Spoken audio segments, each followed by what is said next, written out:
5M TV Sénégal seen YouTube bu am solo abonnez-vous ci 5M TV Sénégal ndax ngay am ay vidéo yu am solo. amati mbégteeg bànneex di ànd ak yéen ñu tàmm tànn ñu duñu teewlu ci 5M TV Sénégal jërë ngeen jëf.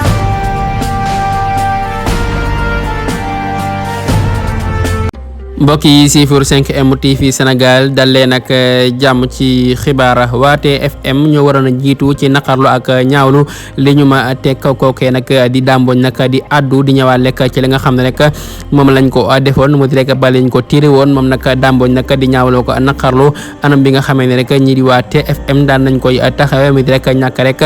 jox yitte rek li nga xam ne rek moom lañ ko teg di ko tiré ay bal ginnaaw ba nga xamee ne rek dafa jóge ci seen ab émission mu di rek faram am fàcce moom nag ma ngay wax na sax ka nga xam ne rek moo di Pape Ngagne daan na koy woo nag di ko masawu ci li nga xam ne rek moo ko daal ak ki nga xam ne rek moo doon réaliser li nga xam ne rek moo di émission bi moom nag damboo ci li ko jaaxal rek moo di gisul benn yoon ñi nga xam ne rek ñoo di waa TFM def benn émission naqarloo ko ñaawlu la ñu ko tegoon moo di rek baleeñ ko tiiré woon moom nag damboo nag di wax ne rek loolu da ko métti lool parce que nag